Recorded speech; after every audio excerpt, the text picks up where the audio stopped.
So our first speaker today is Paul Duffy, and Paul is going to talk about the buildings of Dublin and their, I suppose, their background, the immigrant influence on building in medieval Dublin.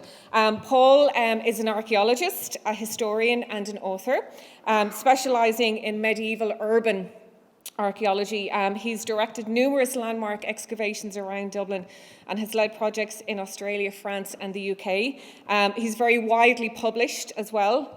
He's published not only on his archaeological research, but also on historical research around the Crusades, in particular Irish involvement in the 13th-century Cathar Crusade in Languedoc. And he is also the author of a novel set in 12th-century Ireland, Run with the Hare, Hunt with the Hound. And also, if he doesn't mind me mentioning, his involvement in what we call the medieval Lidl. So for some of you who maybe wouldn't be around this part of Dublin on a regular basis, you should take the opportunity to go on a little stroll just around the corner from Dublin Castle here to the Lidl on Ainger Street, in which you can see preserved in situ some 11th century housing, which Paul was involved in. It was a multidisciplinary project, but it's a fabulous, fabulous little example of how you can engage with kind of commercial partners to preserve archaeology. So I'll hand you over to Paul. Thank you. Brilliant. Thank you very much, Grace. As Grace has just mentioned there, actually I spent a couple of years in Western Australia on archaeological projects out there. I was going to make a kind of a glib opening remark about dedicating or acknowledging the traditional owners of Dublin after Arthur's comments, but I appreciate the gravitas of that acknowledgement in that context, as I haven't worked with Aboriginal communities. So maybe what I can say instead is that in looking at the subject of this paper and immigration, maybe we can say, and with reference to Kieran O'Connor's comments as well about these second and third generation English peasants looking back on their journey to Ireland, maybe we can just acknowledge the people that have built these structures that we'll be discussing today, and just for the duration of half an hour, maybe set aside some of these problematic labels that come to mind around raiders, pirates, invaders, colonists, ascendancy, all these kind of things, and just look at the structures and appreciate that they were built by people, whilst acknowledging in the background that after the half an hour we can kind of come back to those other labels that we've mentioned.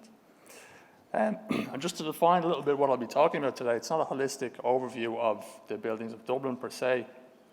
It's more a personal sort of journey through the excavations that I've been involved in, and looking at some of the buildings, the dwellings and other structures that we've come across and that mightn't have made publications yet. So it's a perfect opportunity to put these discoveries out there. This is a rough indication of the projects I've been involved in Dublin over the last 8 years. You can see mainly outside of the walled town, which I've just roughly highlighted there in yellow. And the big X is where we're currently standing at the moment. So quite central to the sites we'll be discussing. And before we get on to the sites themselves, I just want to give a little bit of context as to what urban archaeology looks like. So in advance of digging these sites, we have to, generally speaking, there has to be an element of demolition. There's concrete slabs that have to be removed. Obviously, there's a whole process that happens before that point, but when we actually get to the ground, we can be working in a whole different range of conditions, generally cheek by jowl with heavy plant and machinery. But I suppose the payoffs are all the richer, the rewards are all the richer for the stratified levels that we do come across. So, for example, very rich post-medieval archaeology in Dublin, some of which we'll get to hopefully. Now, I just have slide after slide here, and I'm going to keep going until someone tells me to stop. So in some sort of a sequence, we start off a little bit outside of Dublin. This is a bit of a cheat, but just to acknowledge, this is something that I've come across recently and have been looking at out where I'm from, out in Baldoyle, so between Baldoyle and Portmarnock. What you're looking at there is a 1932 aerial photograph from the military corps and for the air corps. And you can see there's a very dramatic looking earthwork there at the confluence of the main river and an unnamed river coming in from the south, just before the river merges with Baldoyle Estuary, which in the medieval period was much deeper estuary, an area that's very much associated with Scandinavian place names.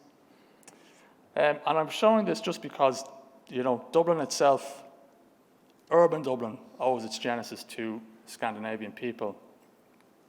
And when they, I suppose, rocked up to this neck of the woods, there wasn't much here. Well, we won't go down that route because that's a whole different talk in itself. But it would have been, obviously it wasn't a built up or urbanized area. So the very first structures at Dublin, discounting the Gaelic Irish monastic site that we know is around here, for urban Dublin, let's say, it would have been something like this structure here, which I believe is a long fort located out at Maintown, which is now on the RMP. And it's interesting just to situate ourselves because we're standing very much in this landscape. And if you look out the door there, you'll see the rise up to Dublin Castle. If you can imagine this D shape, this is very evocative of the dune area of Dublin.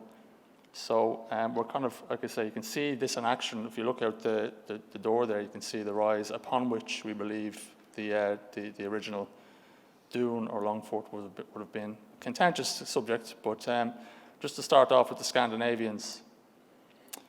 Now, Grace already mentioned this site here. This is the Angel Street excavation that we were involved in throughout the majority of 2018 into 2019. And it's just to give you some idea of the scale. And in the top right there, you'll see the red box is us. So we're 240 metres to the southwest of us here on Angel Street, on a rise that overlooked the Dove Lane, which was the pool. We're basically sitting in the Poddle here, more or less. And the pool of the Dove Lane extended around the back of the castle, beyond the castle on a rise, which isn't very, it's not that discernible now, but you'll feel it if you walk up Ship Street, that there's a pull up the hill there. So this very large site at the top of that rise, we were looking for St. Peter's on the Hill, as it was called. And the Google Earth has done us the favour of catching us mid-excavation. So you see us starting there on the left-hand side, the bottom left of the site, all these post-medieval structures showing up. And the dotted line shows you how much we have to go there. But more or less smack bang in the centre of that site, we came across a structure, which I've spoken about, I suppose, and published about a bit, so I'm not going to dwell on it too much, but just to remind everybody that it's of Scandinavian type, but built very much by Dubliners. Now, Lindsay Simpson did find sunken structures similar in some ways to this that would have been about 200 to 250 years earlier, and the fact that we have a sunken structure of a similar, as I say, in some ways similar, 250 years later, gives us an idea that there is a continuing tradition there, and that there's a Scandinavian character and identity that's being transmitted through generations, while at the same time acknowledging that these people are becoming very much intermeshed with the local population. So what you're looking at there is the bottom part of a sunken cellared structure, I suppose, and we identified an original charred plank floor. This structure was subject to a catastrophic fire at some stage around 1100. And it was rebuilt a number of times. There was a secondary fire as well, we think. But you can see around the outside there's fire red and clay, indicating how intense the fire was. This is where we stopped excavating, so we didn't fully excavate the feature for the very purpose that Grace has alluded to, that this was to be put on public display. So, as I say, it's a short walk around the corner for anybody who hasn't seen it in Little. It's actually, it's quite a large and impressive glass floor. So, as I said, what we have is just the bottom part. The whole centre of the site has been scarped out in the 1950s. So the context of this structure has been lost. It would have certainly been within a suburb that had plots, houses, associated fences, roadways. We did find some of the cesspits. And we're not suggesting that this is a primary structure or primary residence, but it's associated with presumably something akin to a type 1 house that would have fronted the road. But you can see there's a sloping entrance passageway leading down, and then there's a secondary phase of a threshold there that's put in. and it was flanked by two door jambs. We also found inside the door this beautiful iron key, as well as a hinge and a latch, possibly to do with the door. And taking all of this information, in addition to the environmental information from soil sampling, we've had a go at trying to imagine what the structure looked like based on, well, given the fact that we didn't have any above ground structure left. And as I said, the whole floor level had been, or the natural ground had been reduced. So you can see there we have the stone-lined sunken element. Now the stones weren't structural in the sense that they weren't carrying a wall. They were battered in very slightly and they're laid edge on edge as opposed to the other way around. And we can only, as I said, surmise that the upper parts were made of thatch and timber. But we've represented what we can from what we uncovered. So the sloping passageway lined with stone and plank floor inside. We have the woman of the house there spinning with spindle whorl, which we did find. And also on her belt we have the key. We found one sherd of pottery from the later phases and a bucket handle. So all of that stuff that you can see represented is, I suppose it's our attempt to do a bit of homage to what was going on in the house. Well, structure. We don't really know what it was being used for. And the one thing I will point out there is we did have an area of burning where we've shown the fire, but it's by no means certain if it was a hearth or not. And I think the sunken floor structures in Dublin, previous to this, they're characterised by not having a hearth, so potentially something else was happening there. Like I said, I won't go down the wormhole of the structure because I'll miss out on what's coming next. But suffice to say that this is how it looks now. It's hard to get the scale of the glass floor into a photograph, but that's just a couple of images to show the journey from, I suppose, the excavation, the preservation, and then the eventual display. And something we don't always associate with Scandinavians in Dublin is the construction of churches. But what we're finding more, as hopefully I'll be able to illustrate here very briefly, is that there was a very lively episode of church building in the city from the middle of the 11th century. And Angel Street provided us with a very important piece of information to this end, which was a large lime kiln, which we got a lovely early date from, underlying a later St. Peter's Church, which we'll discuss a little bit later on. Unfortunately, nothing of the fabric of the earlier church survived. It was all cannibalized, presumably, for this later church. But in the surrounding ditch beside it, we did find at the very bottom of quite a sterile ditch, bar a recut upper portion, we found a big lump of roof tile, so red earthenware roof tile. And usually when you find a big lump of red earthenware roof tile at the bottom of a feature that you thought to be medieval, you sort of second-guess yourself. But having read up on it, there's plenty of these kind of curved roof tiles known from the wood key excavations, and they're believed to be part of the original roofing of Christchurch Cathedral. So that's to say they're imported roof tiles from England, possibly from Chester or York, where they're known to have been used in this period. And that's an indication that, you know, I suppose people who are coming into the country are also bringing building materials, as well as indicating there was quite a lively overseas trade at this stage. That's, you know, as we know. So in trying to visualize what the church looked like, the closest parallel we can find for a circa 1100, if not earlier, church in the Dublin area at the time of writing about this was in Palmerstown. So taking the floor plan of Palmerstown, placing it into the site plan there, you can see that it fits quite snugly into this very mysterious kink in this boundary ditch that actually divides the ecclesiastical land of the church on the left-hand side to the suburban area, which is where the sunken structure is shown there on the right. You can see the cesspits kind of scattered around. So you can read more about this in the latest Medieval Dublin 19, which has been released very recently. And then just to come on to Kevin Street, where's the map? Oh yeah, so we're 700 metres nearly due south of us, very large site there, the DIT campus, where we were excavating again for a year there, if not more. And you can see there's a green space, there's a green area in the bottom right-hand corner. That is St. Kevin's Church and Park. which the site partially wraps around. And for a long time, there's been question marks over how early the church is. It appears in records from the later 12th century, but there's always been a suggestion or a theory that it was older, and some connection, obviously, with Languedoc is suggested.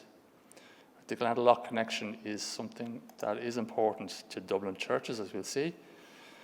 But we found a large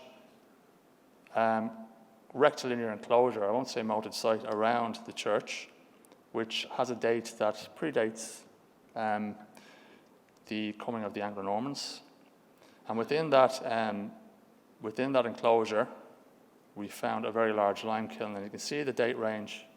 It compares very well with the St. Peter's Church lime kiln. So to give you a bit of context, you can see Mark, the director of the site there on the left, standing at the bend of this large curvilinear enclosure, which I don't have the image here, I don't think, but it clearly wraps around St. Kevin's Church, and then we have the lime kiln within that. So a lime kiln that size would indicate that there are elements to the current St. Kevin's Church. I mean, it's been rebuilt in the 17th and 18th, and also in the 19th century there's been works to it. But I think a very close study of this structure might reveal that there's still some standing elements at the lower courses that might date to that time. So what did the Dublin churches look like? What did these Hiberno-Scandinavian, or at least churches that were built during the time of Hiberno-Scandinavian hegemony in Dublin look like? So we have the example of St. Michael the Pole with the round tower, very tantalizing and also evocative. We'll put the round tower question aside for another day, but I think there's definitely a lot to explore there. Now, it's generally accepted by scholars writing about Romanesque architecture in Ireland that Dublin is the landfall for the Romanesque architecture in the country. It's also been recognised as a place where innovative styles have been put to use, and it seems to be a determined effort to make Dublin a location of pilgrimage, and also, I suppose to put it another way, we can't point clearly to any churches standing in Dublin prior to 1000 AD, and by about 1100, Dublin has the largest concentrations of church structures anywhere in the country by far, including the major monasteries. So there's something significant happening here, and this is what we're capturing with these lime kilns. Michael the Pole actually also has a lime kiln. So that's the third that was excavated by Ed O'Donovan some time back, and the date range it falls very neatly, or accords very neatly with the other two I've mentioned. So a couple of other indicators. I've just thrown in this picture of St. Benedict's in Kent because it has the curved earthenware roof, which is something that maybe we don't imagine so much for Irish churches of the period. Next to that, you've got St. Catherine's Church from an early 17th century illustration. That's up on Thomas Street. Again, there's indications that could be an early church. And then some of these archways and that, which represent this landfall of Romanesque in Ireland, that are associated with Dublin. Christ Church, again, hotly debated, the crypts there, but it's I think most people are coming around to thinking that the crypts are original. So what launched this boom in church building was the construction of Christ Church Cathedral that followed King Sitric's pilgrimage to Rome. And I think that's what we're seeing in the years immediately after. The link with Languedoc, I better not go into this too much because I'm not going to get too much further, but it's again, it's been recognised in recent years that Languedoc, the diversity of churches you see at Languedoc, is effectively an attempt to replicate what's already extant in Dublin. It's a mirror being held up to churches that no longer exist. So these engaged round towers again. We have one on Ireland's Eye. We have a suggestion of one at St. Michael the Pole's, and we have vaulted churches within the Duffy area, or the Scandinavian controlled areas up to Skerries as well. I pointed to 11th century standing fabric at St. Canis's Church recently in the most recent Archaeology Ireland, so I'll just direct you to that if you want to read a bit more about it, but it further strengthens this link with Languedoc. So moving on to the Anglo-Normans, and these are two Bristolians who migrated to Ireland around the close of the 12th century and decided to stay around. They're from a kiln in Ham Green, and you can see on the left-hand side, a cleanly shaved individual there. He's, and you can see at the top of his head, he's actually part of a jug. And on the right-hand side, we have a similar individual from a jug, but he's got a little bit of what looks to be a plaited beard and a bit of whiskers there, or a bit of sideburns. So the Anglo-Normans were aware that they built a lot of administrative buildings. They obviously put walls around the city, or what we say, we rebuilt walls and built larger walls around the city. And my own brush with this administrative architecture has happened this year during the summer, just across the road here, 70 metres from us, across the other side of George's Street, on the site of the Royal Exchequer. So the Exchequer was where all of the Crown revenues were gathered in Ireland, so a very pivotal part of the colonial infrastructure. So it's been assumed that the Exchequer was located on near enough the corner of George's Street and Exchequer Street. So I just say the Exchequer itself is named after this checkerboard you see on the table. And it's, we've records of them buying the striped silk to make up this checkerboard they lay down, and then the counters are for keeping tally of the various different accounts owed. What we did find at the excavation across the way, there was a small plot that hadn't been settled in the Victorian period, and we found this quite unassuming looking wall there forming the foundation to a rising Victorian building. But this is a medieval wall. You see the characteristic cream-coloured lime mortar, calp limestone being used. That's about 80 centimetres wide. So this is the site. It's very small, but very, very rich archaeologically speaking. And you see here there's two pads to take beams or posts. And then I've just highlighted the wall, the medieval wall running along the left-hand side. The further post has been almost obliterated by a later well. You see a timber pump coming out of it. And then incidentally, the pit that you'll all see on the top right-hand corner there, that's, we just got the carbon-14 date back from that yesterday, and it's proved to be a Viking age, well, let's say 800 to 990. And again, given our proximity to that, the Dublin, that's of no surprise really.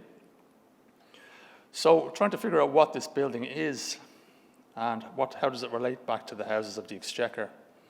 And we're lucky with the Exchequer in that a lot of the records survive because they were audited quite frequently from England.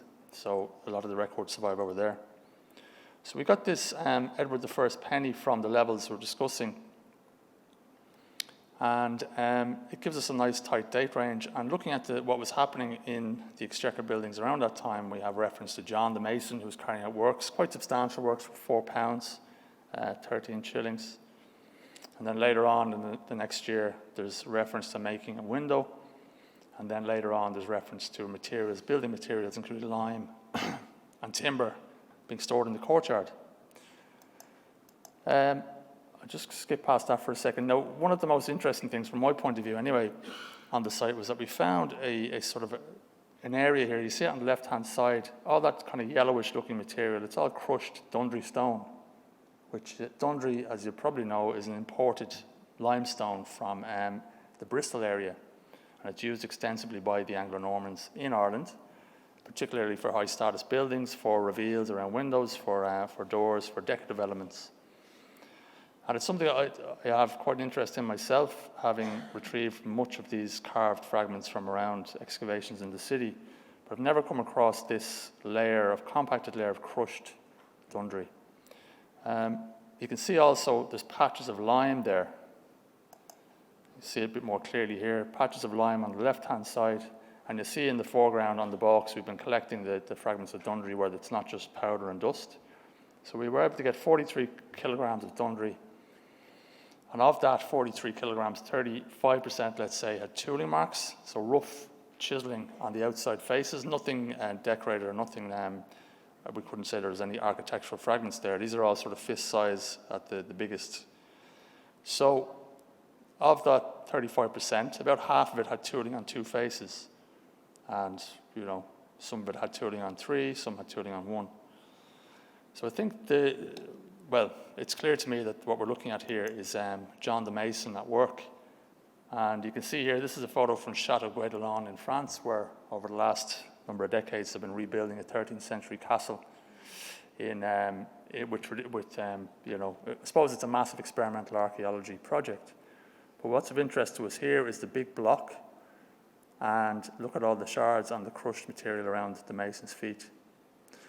So I've kind of got my slides mixed up here, but basically what I'm suggesting is that we're looking at the courtyard. We have 2 big pads. We didn't find any pads to the left, to the right, to suggest that we were within any other considerable structure.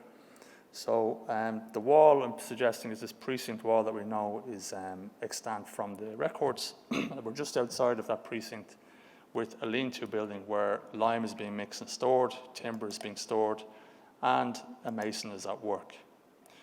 And that's quite exciting because it goes some way to answering a question that people always throw out, are these really beautifully carved objects that are coming in Dundry stone, are they coming over pre-carved? Or is the fine work happening here? So given that we know John the Mason is working on windows more than likely, I think we can answer that. Well, look, it goes, as I say, it goes towards answering that question a little bit. And you see some really, really nice pieces of Dundry that we've come across over the last number of years. Column bases, really finely undercut pieces there, the foliate piece in the middle. Probably among the finest carvings in the country. That's from St. Thomas's Abbey. And then an unusual circular column base from Bride Street from 13th century levels. How am I doing on time now? Good, because I'm about a third of the way through. Right, I'm going to pick up the pace here. We'll just spin through some of this stuff. So to come back to Angel Street, I showed you St. Peter's Church had been rebuilt and was built over that early lime kiln. So what we have is a church we know was rebuilt, or we can infer from the records, rebuilt in 1380. We have some brilliant built material, I suppose, that gives us an idea of what that church looked like. With the floor tiles and with the cut stone. In Peter's Church, it's mainly sandstone, so we're kind of past the floriate of Dundry, and local stone is being sourced. We have this beautiful design painted plaster from around the chancel area, and in this instance, I've had to use as a model the church from Newcastle Lions. But you see when it's dropped down to what we have there, it's really a perfect fit. And we know the 2 churches are built around the same time. They were both prebendal churches of St. Patrick's Cathedral. So taking all that information, this was our conjectural reconstruction drawing of St. Peter's on the Hill. Again, this is preserved in situ, and we do Heritage Week tours of that church. It's in the loading bay of Lidl, so it's not that easy to get to. It's a bit of an operation getting all the steel doors open, but it does happen once a year.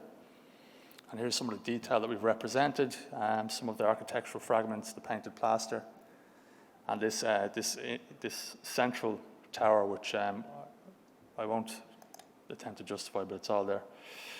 Then moving on to St. Abby's Gatehouse, something that Geraldine was a subject close to my and Geraldine's heart, St. Mary's Abbey.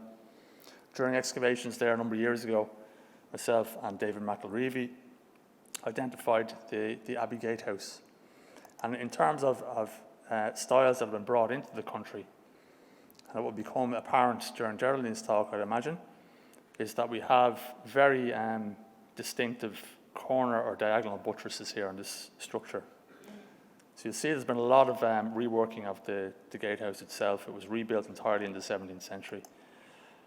But the areas shaded yellow on the right-hand side are the remaining medieval elements. And again, we have a few architectural fragments and tiles to go on to help us flesh out the picture. And we have John Speed's very helpful map here. So if you have a look at the top left-hand corner, the top left-hand quadrant of the map, you'll see there's an outer gate that comes down into a row of buildings. And that's effectively the inner gate into what was the cloistral range. Then below that, where Ed O'Donovan's been doing great work finding the actual nuts and bolts of what was inside in the abbey itself. So again, taking all that information, this is our conjectural reconstruction You can see the Dundry again applied liberally, and if you look closely there, you can see the diagonal buttresses and the square buttresses framing the archway. And once again, this has gotten the glass floor treatment, and it's something else that we have tours during Heritage Week, as well as interpretation there within the Stay City on Little Mary Street.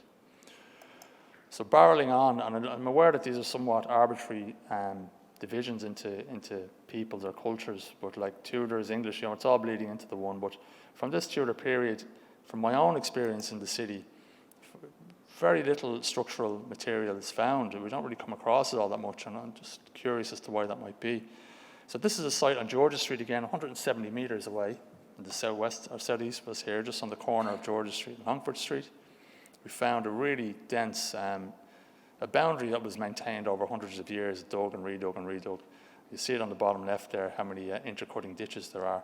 But at one stage, around about 1500, the ditches were filled in, and there was the foundations for a structure. We found the foundations for a structure there. You see on the plan, it's all those little orange dots, or these stakes that would have held either timber beam for sill beam or for cagework house, or else it would have been for stone. A stone foundation could have run across these in the soft ground.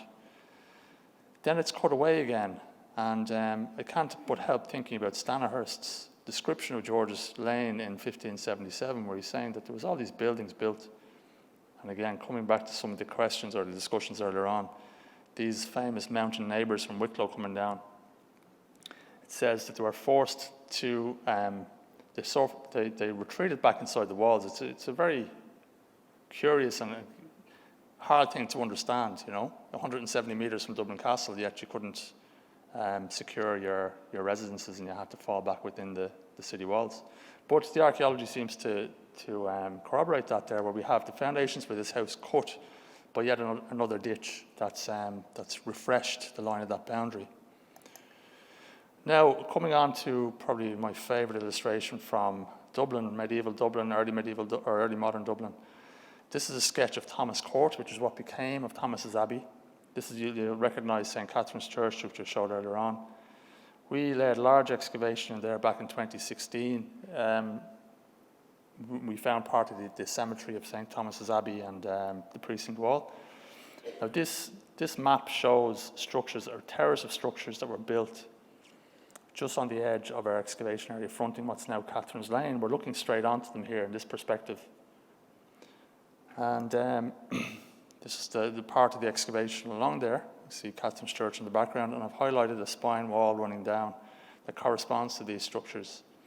And then we have another area here of what I believe to be the same terrace with corner fireplaces. Now, corner fireplaces shouldn't really be around at this stage, and they could be insertions, but all the same, they might be original. So the structures we know were built around 1612. So say the image was drafted to accompany this legal dispute between the Earl of Meath and some individuals who had built the houses. But keeping on that sort of Tudor theme, it's interesting to show the parallels with the Carrick-on-Shannon Tudor mansion there, with the little dormers. Now obviously the Carrick-on-Shannon example is much more lavish, but a bit closer to home then we have, and you can see the leaded windows in this as well. It's really nice. This is an image of Newgate, which would have stood at the top of Cornmarket. And you can see the same sort of dormer with the little windows, little oculus window there on the gable. So my favourite thing about this image, however, is a little terrace of houses that have, so improbably, a little picket fence in the front garden. So it's not something we think about when we think about Dublin in the the early modern period, post-medieval period. And this John Smith's deposition mentions a pile of boards running along, and he has depicted it here. If you look at it there, you can actually see that there's gates, one corresponding to each of the houses, little hinges on them. I haven't got a pointer, but you can see it clearly up there. And only about 15 metres from where those houses are supposed to be, we found a tanning pit of contemporary date with this very similar pile of boards reused to line the pit itself. And that's just a comparison between the houses that are standing there now and the houses that were standing there 300 odd years ago, which is not a bad comparison. So 5 minutes to go. The cagework houses, you know, I haven't come across them, but then again, maybe we are coming across them. So there's a couple of patches of cobbles and that coming up here along a laneway in Kevin Street. We'll have to look a bit closer, because potentially the cagework houses are just been totally taken and reused. And we know that this depicts the last standing cagework house that was over just at the corner of Warburg Street there. And we know that the house itself was sold for £40 for the timber to be reused. And just very recently we're seeing something similar. So these timbers now underneath corner fireplaces of mid-18th century date in an area of reclaimed land on the north side of the city. So you can see that the timber is valuable. It's been taken apart and reused, so potentially explaining why we're not finding much of these cagework houses. And a lot of these are all mortised, tenons. Some of them could be medieval. A lot of them are definitely post-medieval. And there's on the left-hand side, that's what the foundation for the fireplace looked like before we took away the stone. And then you can see that the back walls of the houses have similarly, these cagework features are used as foundations. That's what those houses looked like in the 1940s, before in our wisdom we pulled down so many of these beautiful gable-fronted houses. And back to Angel Street, we have another interesting 17th century house with a little bit of a cellar. I'd be interested to know if anybody has a parallel for this, because we should be getting into the period of these famous Dutch billy gable-fronted houses in Dublin. But this is something different. The finds are all very solidly 17th century. The house there, the cobble cellar, and then we have all the cesspits and wells and everything. And if I could just blast through the rest of these, I'm thinking, is this something that we're seeing elsewhere with these storage pits? There could be little cellars underneath cagework houses that we're just not seeing for various reasons. Then on Angel Street, we have, from the 1670s, we have proper development. So the first development in planned development in Dublin. And you can see the houses there with the corner fireplaces fronting onto Stephen Street. Notice that curve. And then again, we can see in the 1950s, these are all very healthy standing structures, which unfortunately didn't survive the clearance of the tenements, I suppose. Now, what else do I have? So, Newmarket Square, I'm sorry, Newmarket, we're going to have to skip over you. But we had about 40 or 50 house plots in Newmarket Square. And the big story of Newmarket Square was the timber water pipe system that connected all these houses, established in 1680. So I suppose the connection here, again, what we're talking about is these Dutch billies. They're often attributed to Huguenots and to Quakers and to Dutch immigrants. But research is showing that, you know, whilst the pedimented gable-fronted houses certainly have some sort of a debt to Holland, they're also, you know, they have their own local innovations also.